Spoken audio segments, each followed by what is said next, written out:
बोला जाता है कि ब्लैट्रॉन का जॉब सेटिंग से होता है। सर मेरा हिंदी टाइपिंग में फेल है और इंग्लिश टाइपिंग में मेरा बहुत अच्छा स्पीड है। क्या मेरा पैनल में नाम आ जाएगा और रिजल्ट हो जाएगा? कि इसमें कौन सा डिपार्टमेंट जो है से बेस्ट है और अच्छा है जल्दी ज्वाइनिंग करने के लिए, यानी जॉब करने के लिए, कि मतलब कौन सा डिस्ट्रिक्ट चूज करना चाहिए कि तुरंत में जॉब हो जाए?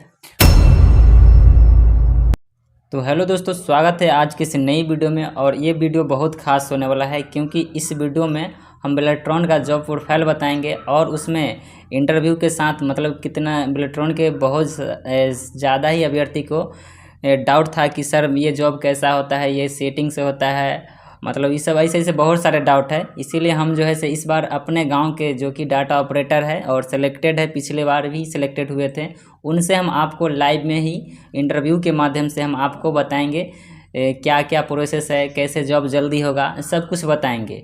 तो आप लोग वीडियो में अंत तक बने रहिएगा और हाँ, अपने दोस्तों को शेयर कर दीजिएगा क्योंकि आपके दोस्त भी है सो सेटिंग के चक्कर में पड़ा हुआ है।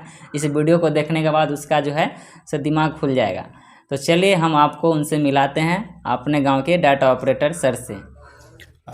नमस्कार, मैं सुमन सौरभ डाटा एंट्री ऑपरेटर हूं अभी सांख्यिकी विभाग में, योजना एवं विकास विभाग। इस वीडियो के माध्यम से जो लोग देख रहे हैं वो लोग वीडियो को लास्ट तक देखेंगे और बहुत बहुत आभारी हूँ अंकित जी का, जो इस लायक इन्होंने हमें समझा। जी धन्यवाद। इस वीडियो के लायक समझा इसके लिए, और सभी दर्शकों का बहुत बहुत अभिनंदन इस वीडियो में। और चलते हैं इस वीडियो के माध्यम से जो भी डिस्कशन होगा, जो डाउट होगा, जो भी अभ्यर्थी अपकमिंग अभ्यर्थी होंगे डाटा एंट्री ऑपरेटर से रिलेटेड, उन सबों का जो है इस वीडियो सेशन में जो अंकित जी के माध्यम से क्वेश्चंस आएंगे उनका मैं जवाब दूंगा। तो सर सबसे पहले आप बता दीजिए कि आपका मतलब किस डिस्ट्रिक्ट में सिलेक्शन हुआ है? मेरा सर्वप्रथम जो है सिलेक्शन हुआ था वो पटना डिस्ट्रिक्ट में हुआ था। मैं समस्तीपुर का रहने वाला हूँ। उसके बाद मैंने पारस्परिक स्थानांतरण, जो कि एक प्रक्रिया है, म्यूचुअल ट्रांसफ़र जिसको बोलते हैं, शायद आप लोग जान रहे होंगे, उसके तहत जो मैं अपने होम डिस्ट्रिक्ट में 2 महीने पहले आ गया हूँ। जी, यानी सर को कहना है कि सर का जॉब हुआ था पटना, यानी कि पटना में होता है, लेकिन इन्होंने अपना होम डिस्ट्रिक्ट ट्रांसफ़र करवा लिए। ये बहुत अच्छी बात है। सर ट्रांसफ़र की सुविधा है ना? हाँ, ट्रांसफ़र जब आपकी पहली बार ज्वाइनिंग होता है तो ज़रूरी नहीं है कि आपको होम डिस्ट्रिक्ट ही मिले, क्योंकि जो फ्रेश बहाली होती है उसमें 5 जिला का ऑप्शन आपको, जब आपका रिजल्ट हो जाएगा, मेरिट हो जाएगा, तो काउंसलिंग जब करवाया जाता है तो 5 जिला का ऑप्शन मांगा जाएगा फ्रेश स्टूडेंट के लिए। चूँकि मेरे साथ ऐसा हुआ नहीं था जी। मेरा रिजल्ट जो था वो बिहार सरकार के अंतर्गत बिहार प्रशासनिक सुधार मिशन सोसाइटी है, जिसके तहत BPSM जिसको बोलते हैं, उसके तहत मुजफ्फरपुर ज़िला में बहाली हुई थी।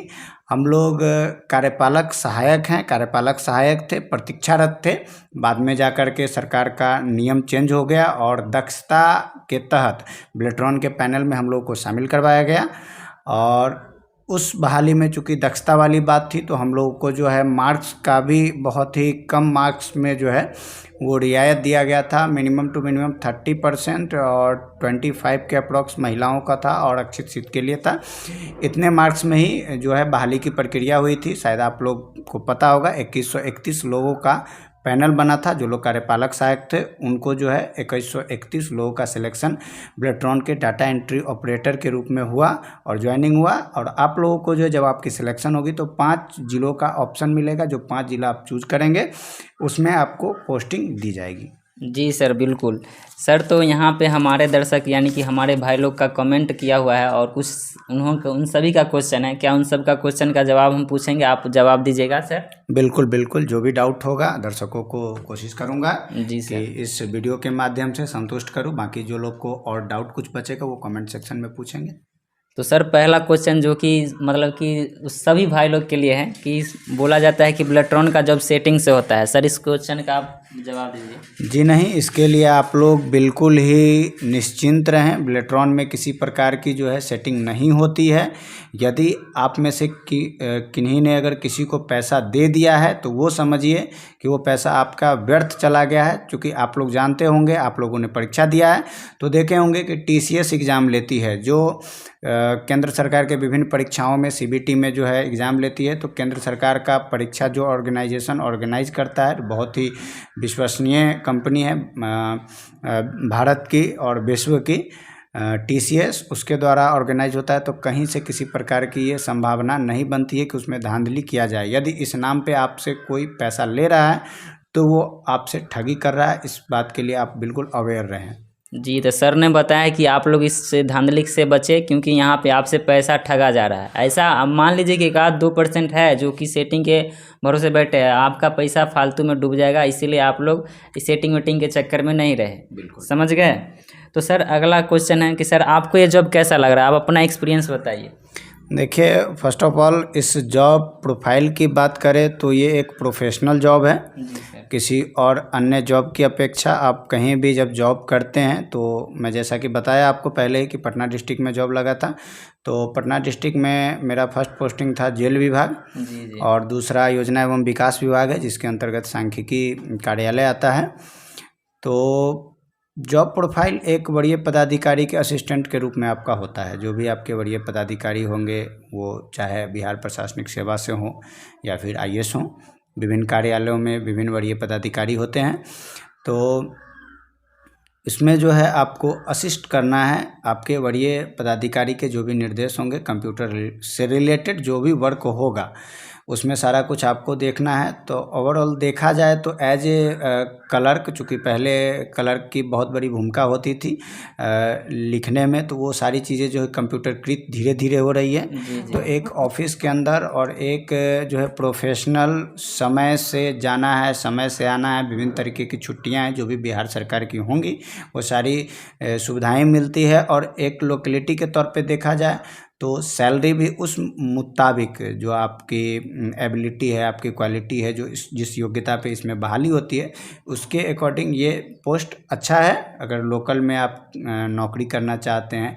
अन्यथा आपको अगर ज़्यादा पैसा चाहिए तो बिहार सरकार, केंद्र सरकार की बहुत सारी वैकेंसीज हैं जिसमें आप वैकेंसी भरेंगे और देश के किसी कोने में जा कर के अपनी सेवाएं देंगे सरकार को। जी सर, बहुत बढ़िया। सर एक सब्सक्राइबर का ही मेरा मतलब क्वेश्चन किया हुआ है कि सर मेरा हिंदी टाइपिंग में फेल है और इंग्लिश टाइपिंग में मेरा बहुत अच्छा स्पीड है, क्या मेरा पैनल में नाम आ जाएगा और रिजल्ट हो जाएगा? बिल्कुल, यदि उनका रिटन बढ़िया गया है, रिटन अच्छा गया है, उन सब्सक्राइबर को मैं बताना चाहूँगा और व्यूअर को बताना चाहूँगा कि जिनका हिंदी अथवा इंग्लिश, चूँकि नोटिफिकेशन में भी इस चीज़ की विस्तृत चर्चा की गई है, आप लोगों ने देखा होगा और हमारे व्यूअर्स ने भी देखा होगा, हिंदी अथवा इंग्लिश दोनों में अगर आप दोनों में से किसी भी में यदि आप पास हैं, आपका रिटन कंप्लीट है तो आपका रिजल्ट हो जाएगा। बशर्ते टाइपिंग का जो है हिंदी के हिसाब से आपका मेरिट बनेगा। यदि आप सिर्फ इंग्लिश में पास आउट हैं या फिर आपने सिर्फ इंग्लिश का एग्ज़ाम दिया है तो आपका पैनल बनेगा, लेकिन आप नीचे से रहेंगे। वो इंग्लिश वाले स्टूडेंट के बीच प्रतिस्पर्धा होगा, उसके अनुसार आपका मेरिट लिस्ट बनेगा। यानी कि आप लोगों को घबराने की ज़रूरत नहीं है कि बहुत लोग घबरा गए हैं कि हमको हिंदी में फेल है सर, मेरा रिजल्ट नहीं होगा। तो ऐसा कोई बात नहीं है, क्योंकि जो केवल इंग्लिश चूज़ किए हैं कि उससे तो आप ऊपर ही रहिएगा, इतना कन्फर्म है। तो चलिए सर, हम आपसे अगला क्वेश्चन पूछ लेते हैं कि सर रिजल्ट आने के बाद KYC कब तक, रिजल्ट आने के बाद KYC कब होता है, मतलब कितने दिनों का समय लगता है? देखिए, रिजल्ट आने के बाद जब फाइनल मेरिट दिया जाता है, एक बार तो आपका नंबर दिया जाएगा, जो भी आपने मार्क्स किया है उसमें ऑब्जेक्शन मांगा जाएगा। उसके बाद उस ऑब्जेक्शन के बाद एक प्रोसेस होता है, जो ऑब्जेक्शन मिलता है क्वेश्चन पे, अगर उसमें किसी प्रकार की कोई समस्या नहीं होगी तो हफ्ता 15 दिन के बाद फाइनल जो है CBT का और टाइपिंग का दोनों का ही रिजल्ट दे दिया जाता है। और उसके बाद KYC के साथ साथ डॉक्यूमेंट वेरिफिकेशन होगा। KYC इट मीन्स क्या, KYC में होता क्या है कि आपका आधार KYC से किया जाता है जी। और उसी में डिस्ट्रिक्ट प्रेफरेंस वगैरह जो है आपको चूज करना होता है, आपका क्या डिस्ट्रिक्ट है, आप किस किस डिस्ट्रिक्ट में जॉब चाहते हैं। तो उसके बाद लगभग देखा जाए 2 से 3 महीने की प्रक्रिया ये होगी। उसके बाद आपका फाइनल जो है मेरिट लिस्ट पैनल जिसको बोलते हैं हम लोग, वो संधारित कर दिया जाएगा और ब्लेट्रॉन अपने पास सुरक्षित रखेगी। और उसके बाद जो है नियोजन की प्रक्रिया प्रारंभ होगी। विभिन्न विभाग से जिस प्रकार से अधियाचना जाएगी, जिस प्रकार से जिस जिला से अधियाचना जाएगा, उस हिसाब से आपकी बहाली प्रक्रिया की जाएगी। जी सर, ओके। सर, EKYC के बाद ऑफर लेटर कब तक आता है? ऑफर लेटर के लिए वही प्रक्रिया होगा जब विभाग के पास रिक्ति होगी और उनके द्वारा ब्लेट्रॉन को अधियाचना की जाएगी। अभी 15 दिन पहले इस बात को लेकर के विभिन्न विभागों के द्वारा, वित्त विभाग के द्वारा और ब्लेट्रॉन और ये सूचना प्रौद्योगिकी विभाग और प्रधान सचिव जो हमारे सामान्य प्रशासन विभाग के हैं, उनके द्वारा संयुक्त बैठक में निर्णय लिया गया है कि अब जो बहाली होगी वो स्वीकृत पद के विरुद्ध होगी।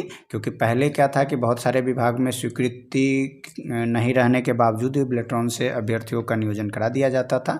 तो अब जो बहाली होने वाली है वो एक अच्छे तरीके से बहाली होगी और स्वीकृत पद के विरुद्ध होगी। तो ये जॉब जो है आपका बिल्कुल सेफ़ एंड सिक्योर रहेगा इन फ्यूचर के लिए। जी सर, बहुत बहुत धन्यवाद।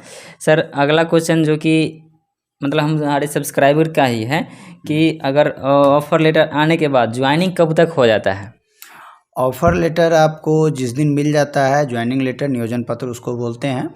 नियोजन पत्र जिस दिन मिल जाता है उसके 1 सप्ताह तक का आपका समय रहता है। 1 सप्ताह के अंदर जो है आप 7 दिन 15 दिन यदि आप जाकर के जो है नियोजन जहाँ भी जिस डिस्ट्रिक्ट में, जिस विभाग में, जिस कार्यालय में आपका किया गया है, वहाँ जाकर के आप अपना योगदान देंगे। और यदि आपको नहीं देना हो तो उसका वैलिड जो है आप रिस्पॉन्स करेंगे कि आप क्यों नहीं करना चाहते हैं, क्या समस्या है। जी। ठीक है, इस प्रकार से होगी। सर, सब बात तो हो गया सर। और भी क्वेश्चन है कि इसमें कौन सा डिपार्टमेंट जो है बेस्ट है और अच्छा है? देखिए, काम के हिसाब से तो बिहार सरकार के सभी विभाग अच्छे हैं। जी। सभी ऑफिसर्स अच्छे हैं और कार्य के दृष्टिकोण से देखें तो ये फिक्स नहीं होता है कि आपकी नियोजन किस विभाग में कराया जाएगा और कहाँ कराया जाएगा। मतलब रैंडम उठाया जाता है? हाँ, रैंडम उठाया जाता है। आप देखेंगे तो आप अपने नज़दीक में देखेंगे एक पंचायती राज से लेकर के पंचायत सरकार का, पंचायती विभाग का जो होता है, जो पंचायत सरकार भवन होता है जिसमें मुखिया जी लोग बैठते हैं, उस कार्यालय से लेकर के बिहार के विधानसभा जहाँ मुख्यमंत्री बैठते हैं, उस कार्यालय तक में जो है डाटा एंट्री ऑपरेटर अथवा कार्यपालक सहायक, जो कह लें आप, कंप्यूटर कर्मी की आवश्यकता है। और सभी विभाग यानी में आपको कहने का मतलब कि जहाँ जहाँ पोस्ट खाली वहाँ आप बिहार सरकार के सभी विभाग में, कुछ एक विभाग है जैसे स्वास्थ्य विभाग और शिक्षा विभाग में कुछ जो है कुछ कंपनी के द्वारा नियोजन कराया जाता है। जी। कुछ 1-2 विभाग वैसे हैं, बाकी सभी विभाग में जो है ब्लेट्रॉन के तहत ही अब नियोजन कराया जाता है। चूँकि 18 तक जो है कार्यपालक सहायक का पद स्वीकृत था, 18 के बाद जो है जो भी कार्यपालक सहायक थे सभी का समायोजन ब्लेट्रॉन में करा दिया गया था। और वहाँ से ही जो है अब ब्लेट्रॉन एकमात्र ऐसी संस्था है बिहार सरकार की जो रिक्रूटमेंट एजेंसी है और उन्हीं के द्वारा जो है कंप्यूटर कर्मी, चाहे वो प्रोग्रामर हो, IT बॉय हो, IT गर्ल हो या फिर कंप्यूटर ऑपरेटर हो, सभी की जो है नियुक्ति की जा रही है। जी सर, बहुत बढ़िया।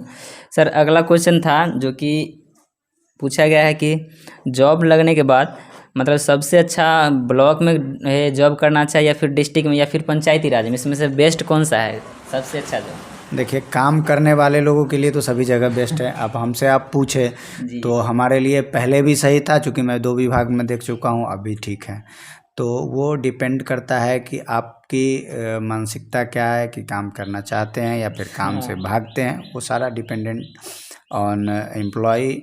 और कुछ जगह पे हैं जहाँ पे दिक्कतें तो रहती है सभी जॉब में। इनका कहना है, मतलब पूछना था कि ब्लॉक में अच्छा रहेगा या फिर डिस्ट्रिक्ट में, इस लेवल में मतलब सबका अपना अपना मज़ा है। डिस्ट्रिक्ट में आप रहेंगे तो डिस्ट्रिक्ट मजिस्ट्रेट के आसपास रहेंगे और डिस्ट्रिक्ट लेवल के ऑफिसर्स के साथ में रहेंगे तो आपके अंतर्गत, हाँ ठीक है, डिस्ट्रिक्ट में जॉब करेंगे तो आपके अंदर प्रखंड वाले होंगे, प्रखंड वाले से आप रिपोर्टिंग लेंगे, पंचायत वाले से आप रिपोर्टिंग लेंगे। यदि आप पंचायती राज में रहते हैं, ब्लॉक में रहते हैं तो आप रिपोर्टिंग देंगे। अब जैसे जो डिस्ट्रिक्ट लेवल पे हैं उनको मुख्यालय से कॉल आता है, मुख्यालय वाले को रिपोर्ट करना होता है कि क्या वर्क जो भी वहाँ से फॉरवर्ड होकर के आता है सचिवालय से, मुख्यमंत्री सचिवालय और विभिन्न विभाग के जो सचिवालय कार्यालय है वहाँ से। यानी सर का कहना है कि आप जितना लेवल मतलब डीएम के साथ रहिएगा या फिर ब्लॉक स्तर पे, उतना लेवल आपका भी थोड़ा ज़्यादा वैल्यू रहता है। तो यही सर का कहना था। सर और क्वेश्चन था कि हाँ सर, कि जल्दी ज्वाइनिंग करने के लिए यानी जॉब करने के लिए कि मतलब कौन सा डिस्ट्रिक्ट चूज करना चाहिए कि तुरंत में जॉब हो जाए? उसके लिए तो केवाईसी में मैं बता दूं, चूँकि ये समस्तीपुर, मुजफ्फरपुर, दरभंगा, पटना, इन सबों क्षेत्र में अभ्यर्थियों की संख्या ज़्यादा रहती है। जी। और जो कि पिछले काउंसलिंग में देखा गया था कि सबसे ज़्यादा रिक्ति और अभ्यर्थियों की संख्या कम जो हमारे कोसी क्षेत्र के ज़िले हैं, जैसे कि आप कटिहार चले जाएं, पूर्णिया चले जाएं, आप जमुई चले जाएं, उस क्षेत्र के जो भी ज़िले हैं, भागलपुर चले जाएं, उन सब ज़िले को आप फर्स्ट, सेकंड, थर्ड प्रेफरेंस में अगर चूज करते हैं तो आपकी नियुक्ति जो है फाइनल पैनल आने के बाद तुरंत हो सकती है। तो यानी कि सर ने जैसा बताया है कि यहाँ से आप अपने ज़िला से 2-3 मतलब कि दूर है, जैसे पूर्णिया, भागलपुर, कटिहार, इस सब में देते हैं तो आपका ज्वाइनिंग बहुत जल्दी मतलब कि पैनल में नाम जल्दी आ जाएगा और आपका जॉब जल्दी हो सकता है ना सर? बिल्कुल बिल्कुल, यही बात। तो सर बस इतना ही था। और आप सबके मन में और भी डाउट है तो आप क्वेश्चन को नीचे कमेंट के माध्यम से पूछ सकते हैं, ताकि हम जो भी अगला इंटरव्यू लाएँ वो आप सबके प्रॉब्लम सॉल्व करके वीडियो के माध्यम से देंगे। तो उम्मीद करते हैं कि आपको वीडियो अच्छा लगा होगा, तो प्लीज़ लाइक शेयर ज़रूर कीजिएगा अपने दोस्तों को। सर आप कुछ कहना चाहेंगे हमारे दर्शकों को? बहुत बहुत धन्यवाद वीडियो में लास्ट तक बने रहने के लिए। वीडियो को शेयर ज़रूर कीजिएगा। और हमारा भी एक यूट्यूब चैनल है ज्ञान इन्फो करके, डिस्क्रिप्शन में अंकित जी के चैनल पे लिंक मिल जाएगा। और अगर कोई जानकारी चाहिए होगी तो आप हमारे चैनल को भी सब्सक्राइब कर सकते हैं। धन्यवाद। तो चलिए फिर मिलते हैं नेक्स्ट वीडियो में, तब तक के लिए धन्यवाद।